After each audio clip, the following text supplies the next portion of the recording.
Stop. Let's talk about you for a minute. You're racing around so much these days. I wish you would hire someone to help you.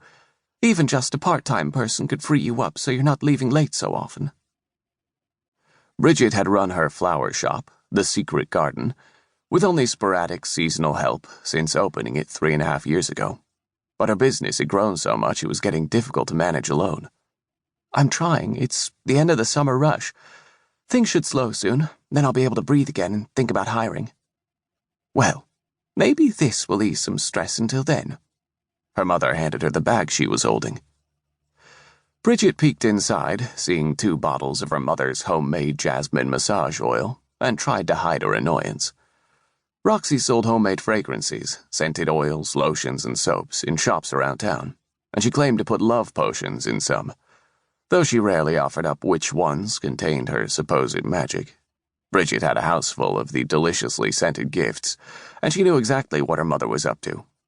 Ever since the mysterious, gruff, too sexy for his shirt Bodhi Booker had moved in next door to Bridgette, her mother and 3 older sisters had been on a matchmaking mission.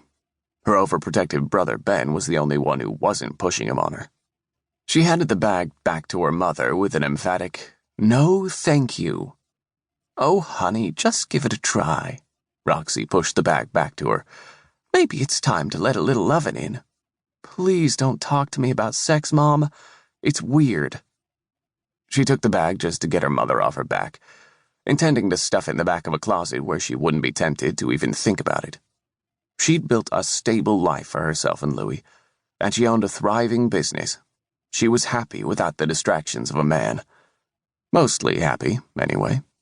Just the sight of Bodhi Booker made all her best and lonely parts want to come out to play again, reminding her of exactly what she'd been missing out on.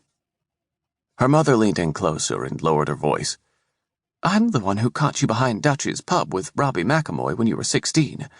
It's no secret that people need intimacy, or as you told me that night, human touch is important to a person's psyche. I can't believe you remember what I said." Roxy tapped her temple. "Mothers never forget. You'll see." She glanced at Louie, who was busy picking up his toys, and knew it was true. She remembered his first everything. Between her son, her close-knit family, and living in a town small enough that everyone knew when a person sneezed, Bridgette should not be lonely. But she hadn't been held or touched by a man since she'd lost Jerry. 5 years, it turned out, was enough time to grieve and heal.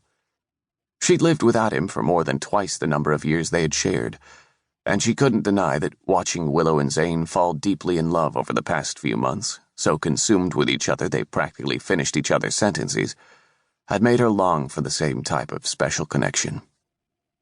But Bodhi Booker and his piercing dark eyes was not the answer, even if the sparks between them could have blown up the place when they'd first met at Willow's Bakery a few weeks before he'd moved in. Everything about him was tough, from his serious expression and chiseled jawline to the keep-your-distance vibe he emitted. No matter how sweet she was to him, neighborly sweet, not "please let me lick those incredible abs you keep flashing" sweet, he'd barely said more than 2 words to her. And when he had, they were clipped or rough. She shouldn't be intrigued by that sort of man, but that didn't stop her from turning into a hot mess of hungry hormones around him. With Louie safely strapped into his booster seat, she drove the few blocks home to their cozy little bungalow, thinking about those hungry hormones. They'd been at peace for so long she'd wondered if they still worked, and every time they came to life around Bodhi, she felt the sexy, rebellious part of herself she'd buried for so long, and missed that, too. After losing Jerry, she'd poured herself into filling Louie's home with so much love there would be no room for missing the father he had never really known. She'd gardened her broken heart out, creating lush, bountiful flower beds throughout the property, full of new life that needed nurturing and could not be ignored. Louie gave her purpose. The gardens gave her hope. Seeing the beautiful roses clinging to the white picket fence and the arched trellis over the walkway made her happy, and reminded her that she was keeping the wilder parts of herself hidden for good reason. That very good, very cute reason climbed from his booster seat. As she gathered the grocery bags, she heard the rumble of a truck pulling into the driveway next door, followed by a deep woof. Her pulse accelerated.